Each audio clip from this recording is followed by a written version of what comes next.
Shalom saudaraku, berjumpa kembali bersama dengan saya, Pendeta Jakob Setio, dalam program Sapa Jemaat di Rumah. Mari kita masuk dalam hadirat Tuhan, kita berdoa, mohon penyertaan dan berkat Allah dicurahkan atas kita. Bapa, kami menyerahkan waktu renungan firman Tuhan kali ini ke dalam tangan kasih-Mu. Mohon hikmat-Mu, mohon pencerahan daripadamu. Biarlah kami mengerti akan kehendak-Mu, supaya sepanjang hari ini menjadi hari yang diberkati, di mana kami boleh hidup seturut dengan kehendak-Mu. Berfirmanlah Tuhan, kami siap diberkati. Di dalam nama Yesus kami berdoa dan bersyukur kepadamu. Haleluya, amin. Firman Tuhan kali ini saya ambil dari Ibrani pasal yang keempat ayat yang ke-12. Ibrani pasal 4 ayat yang ke-12 berkata, sebab firman Allah hidup dan kuat dan lebih tajam daripada pedang bermata dua manapun. Ia menusuk amat dalam sampai memisahkan jiwa dan roh, sendi-sendi dan sumsum. Ia sanggup membedakan pertimbangan dan pikiran hati kita. Haleluya. Nah, saudaraku, kali ini kita akan berbicara tentang apar. Apa itu apar? Apar adalah alat pemadam api ringan, yaitu berupa tabung, alat perlindungan kebakaran aktif yang digunakan untuk memadamkan api dan mengendalikan kebakaran kecil. Alat ini digunakan pada umumnya dalam situasi darurat. Apar tidak dirancang untuk digunakan pada kebakaran besar yang sudah tidak terkontrol.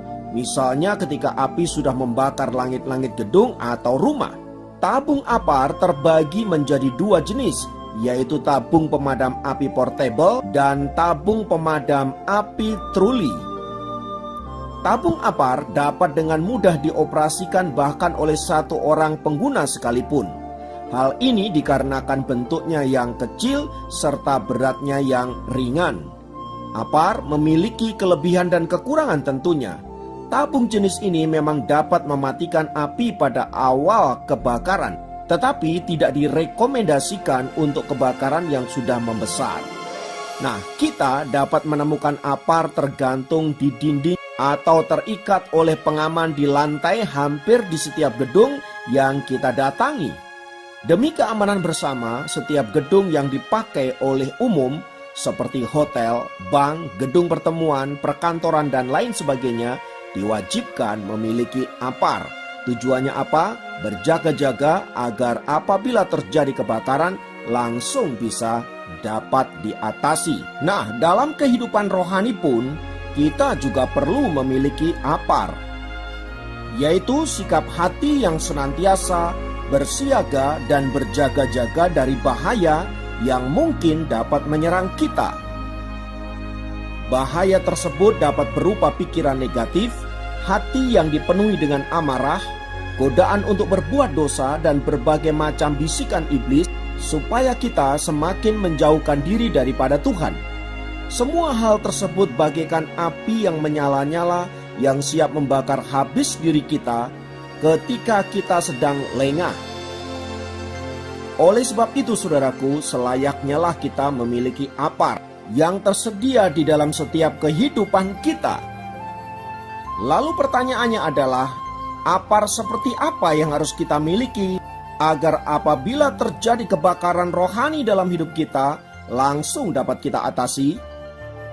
Apar di sini berbicara tentang firman Tuhan, saudara-saudara, karena tidak ada alat pengamanan yang lebih ampuh bagi kita orang-orang percaya selain daripada firman Allah. Seperti yang dinyatakan dalam Ibrani pasal yang keempat ayat yang ke-12 tadi. Di sana dikatakan sebab firman Allah hidup dan kuat dan lebih tajam daripada pedang bermata dua manapun. Ia menusuk amat dalam sampai memisahkan jiwa dan roh, sendi-sendi dan sumsum. Ia sanggup membedakan pertimbangan dan pikiran hati kita. Itu artinya firman Tuhan sanggup menangkal hal-hal yang negatif yang sewaktu-waktu menyerang hidup kita. Karena di bagian firman Tuhan itu dikatakan bahwa firman Tuhan itu seperti pedang yang bermata dua. Artinya Ini untuk melawan tipu muslihat iblis, saudara-saudara. Agar tipu dayanya dapat kita patahkan dengan mudah. Dan hal itu hanya bisa dimungkinkan apabila hidup kita dipenuhi dengan firman Tuhan. Oleh sebab itu, saudaraku yang dikasihi Tuhan, penting bagi kita untuk membaca firman Tuhan setiap hari. Karena ketika kita membiasakan diri membaca firman-Nya, kita tahu firman mana yang harus kita pakai ketika kita berhadapan dengan situasi tertentu. Misalnya, ketika kita marah kepada orang yang berbuat jahat kepada kita, perkataan firman-Nya yang mengharuskan kita memaafkan atau mengampuni 70 kali 7 kali. Artinya pengampunan yang kita berikan itu tidaklah terbatas. Dan kita hanya dapat melakukan oleh karena firman Tuhan yang memenuhi hidup kita.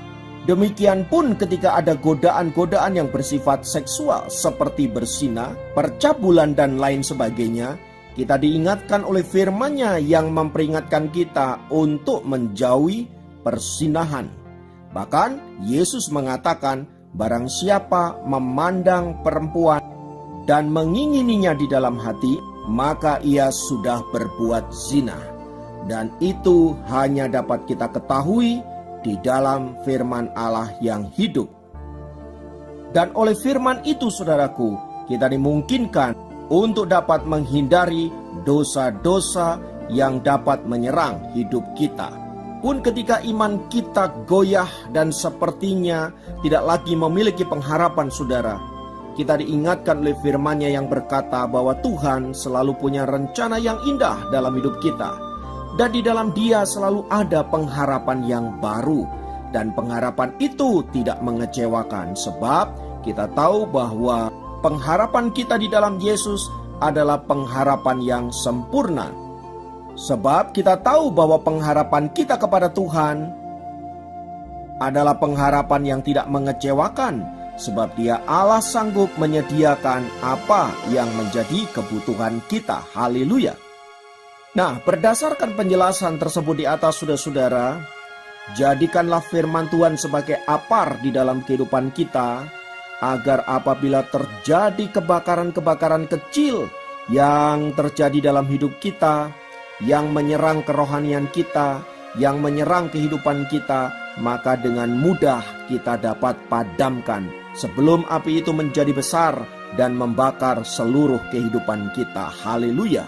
Bacalah firman Tuhan, renungkanlah, lakukanlah, dan nikmatilah kuasanya yang luar biasa. Dan biarlah kita senantiasa menikmati keindahan daripada janji firman Allah.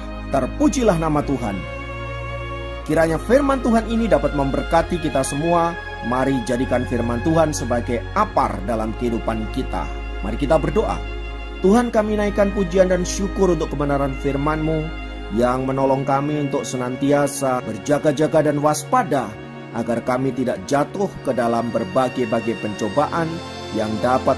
Karena itu kami menyerahkan hidup kami hanya kepadamu, dan biarlah rencana-Mu saja yang digenapi dalam hidup kami. Terpujilah nama-Mu kekal selamanya, dalam nama Yesus. Haleluya. Amin. Demikian program Sapa Jemaat kali ini. Sampai jumpa dalam program Sapa Jemaat yang lain. Tuhan Yesus memberkati.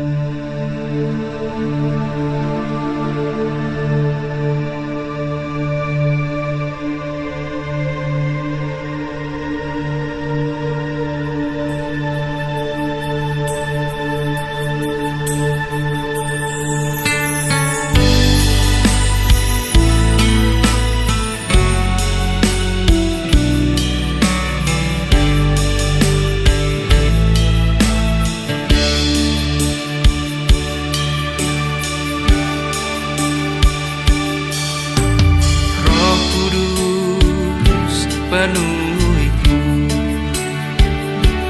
jamahlah urapiku,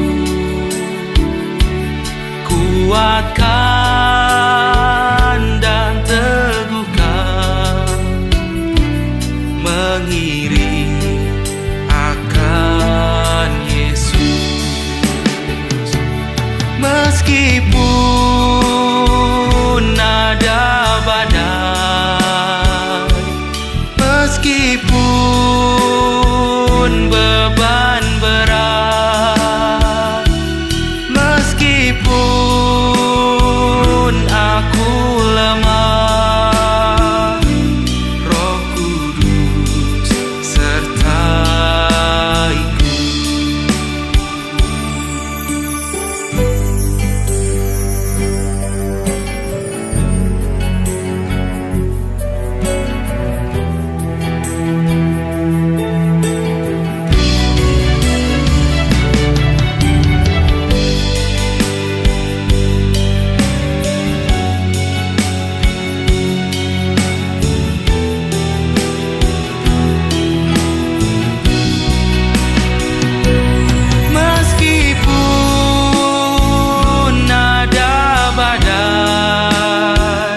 perjalanan